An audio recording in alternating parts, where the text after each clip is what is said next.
Royal Rising family, and peace and blessings to my comrades in the struggle. They dig this.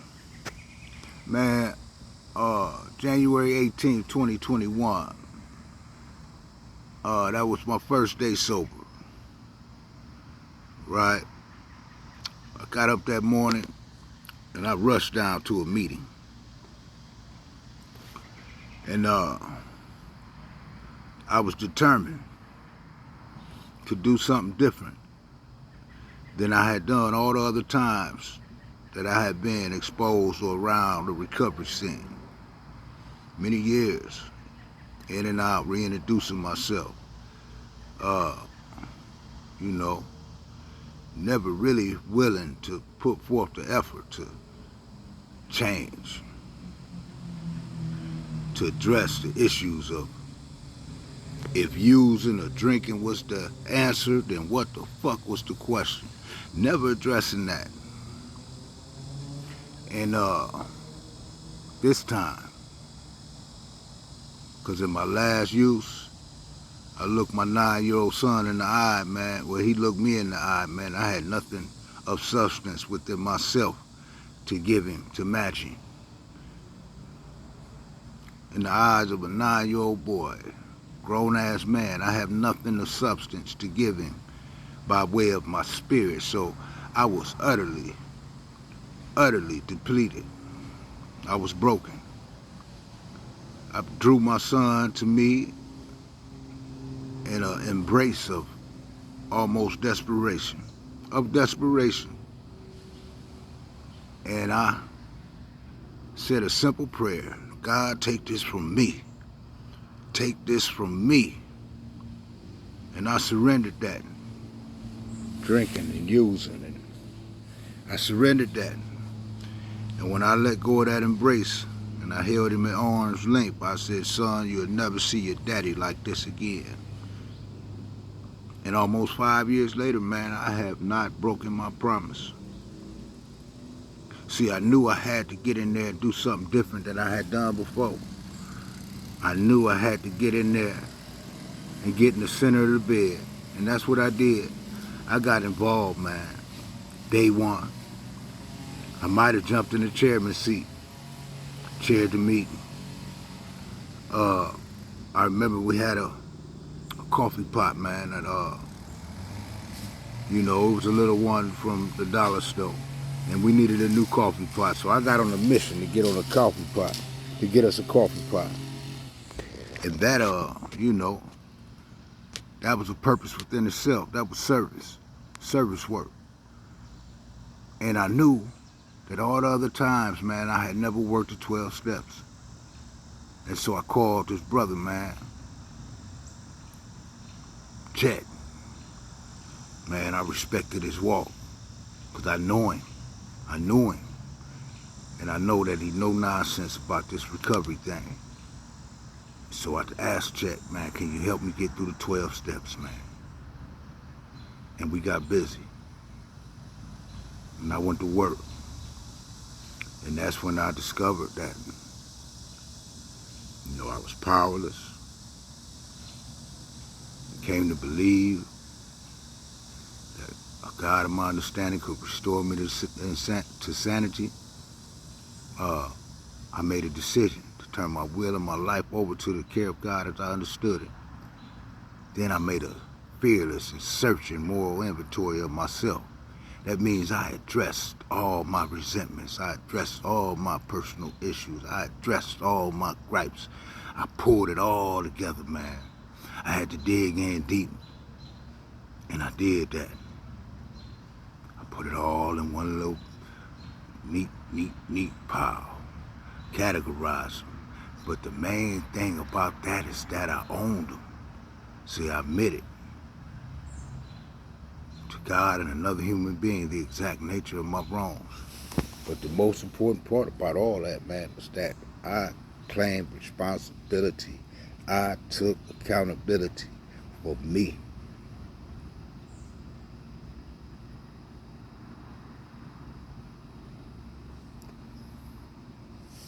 And there's more. You know, I got my character defects in order. Humbly ask God to remove all my defects of character. You know, made a list of all people I had harmed and became willing to make amends to them all.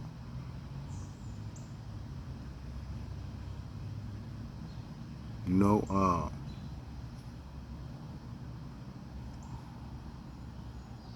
and I continue to take an inventory of myself. You see, this is all mirror work. You know, it's mirror work. It ain't window work. It ain't me looking out the window, picking apart what's wrong with everybody else. No, it's mirror work. I looked in the mirror and I addressed me. See, I had to get clear of all that clutter, man. All that junk that had been stored up and piled up for years and years and years. But having had a spiritual awakening as a result of these steps, man, we try to practice these principles in all our affairs, you know, and to carry the message, man. To carry the message. And that's a purpose within itself.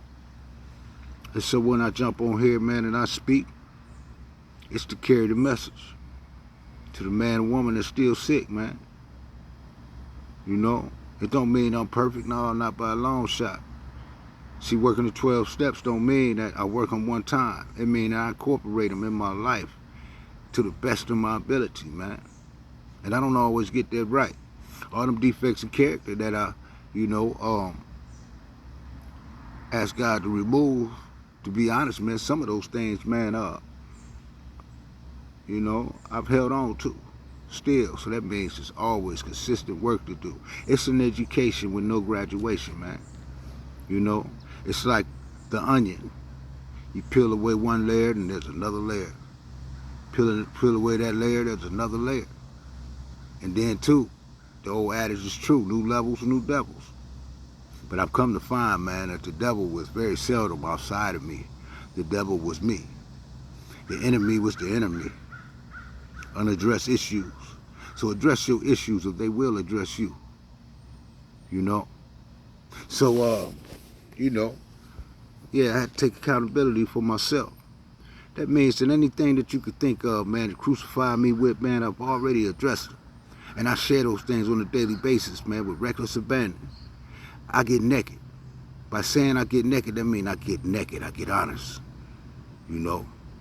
Because that very thing that I might stumble on or the very thing I might hesitate about because of fear of what you might think of me, I know that's the very thing I got to run through.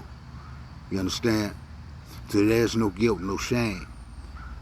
Guilt and shame won't run me back out there.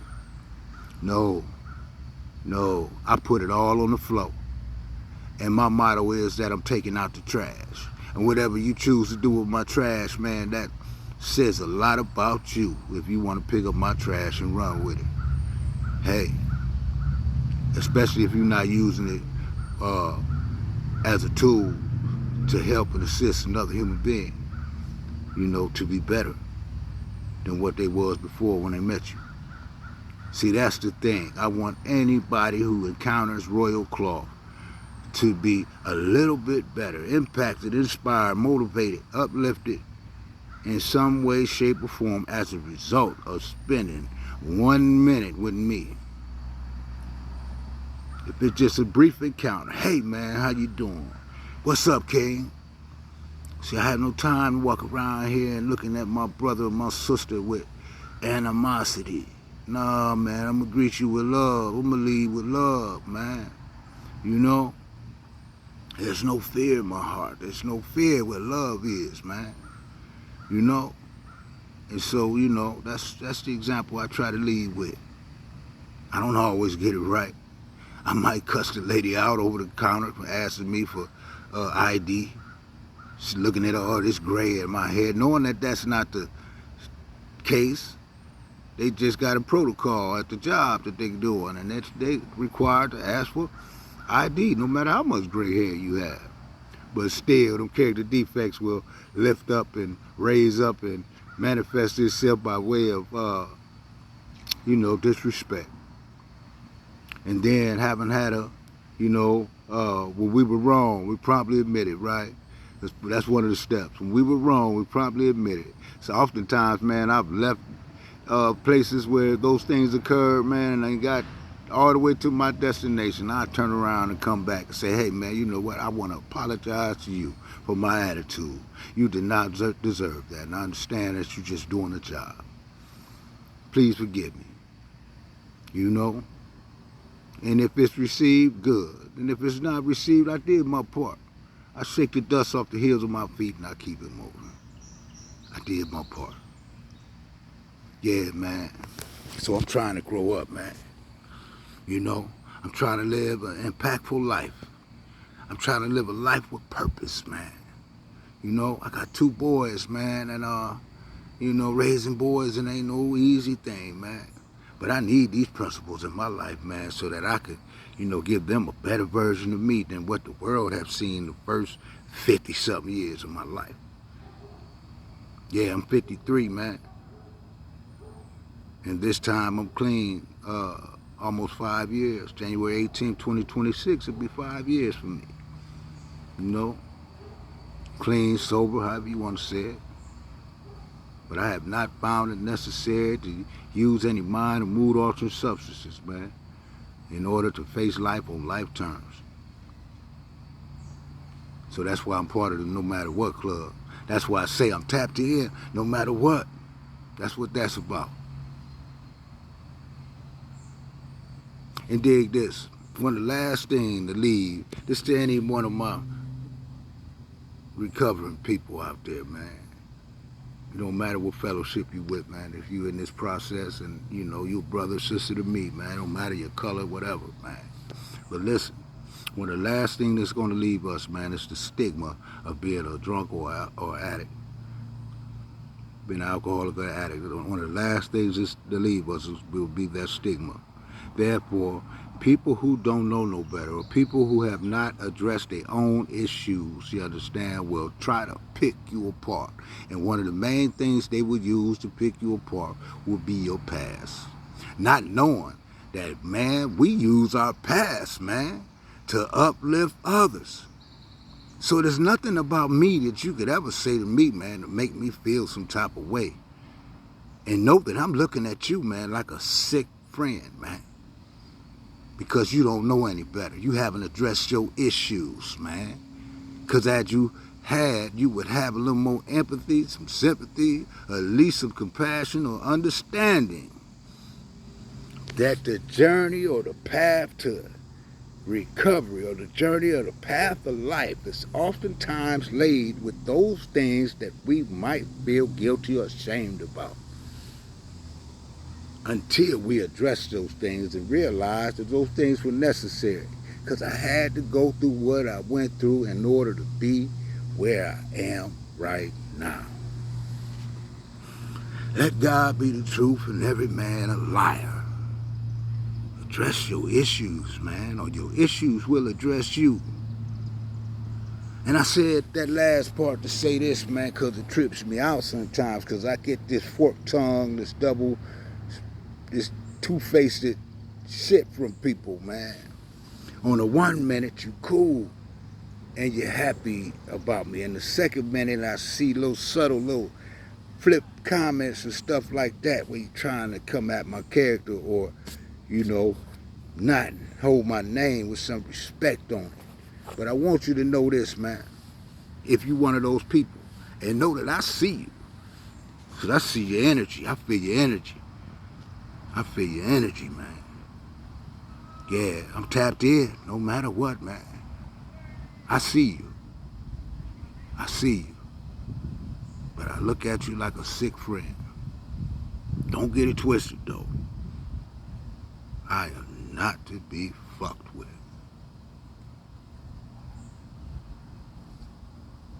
Keep poking at that bear, boy. Yeah. But anyway, address your issues will address you, man. So I'm looking for purpose now. Everything I do, I'm looking for a purpose, man. I'm looking for that niche. I said, well, damn. Yeah, I deal with grown men and women every day, man, and I share my experience, strength, and hope. Those very things that you would use to crucify me with, I use to set the captives free.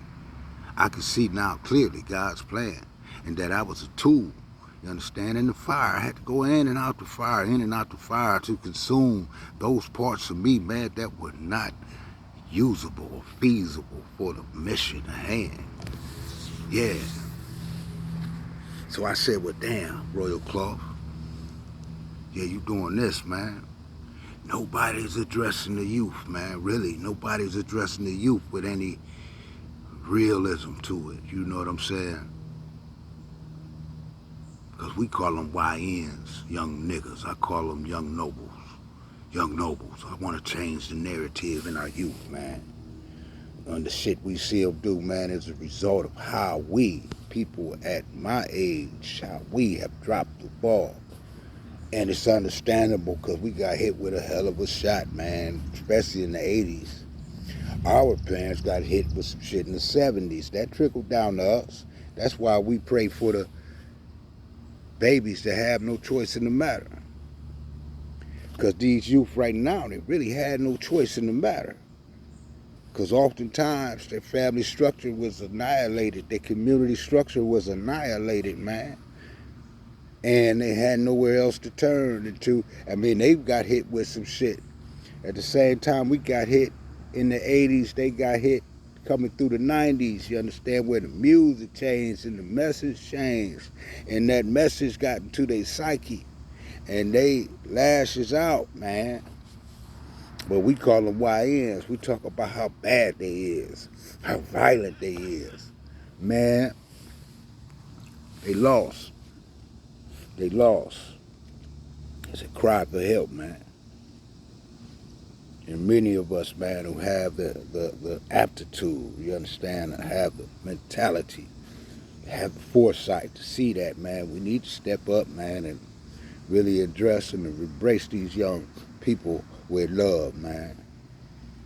And then address our own issues so that we can straighten up, and then we'll have something of substance, something of respect, you understand, to be able to speak to these youth and embrace our youth and show them the love that they really deserve, man. You know, try to correct some of them misinformed behaviors.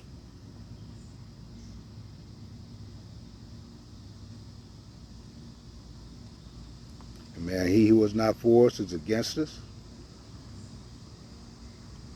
It's time to be honest. It's time to be real. It's time to ask those uncomfortable questions. You know, trying to address those who are posted up in our communities, man, and they're serving no more purpose than the crack man. Yeah.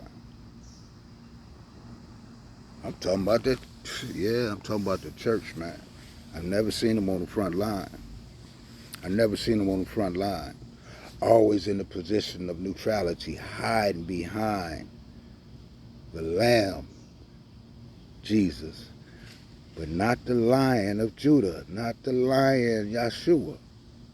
Always the Lamb, always that lukewarm, mediocre, you know, position when it comes to real live critical issues that address the black community. And this ain't no knock to any other community, man, but ours have been directly and still and persist to be directly affected by the powers that be. We wrestle not against flesh and blood, but against principalities and wickedness in high places, right? Yeah, that's true.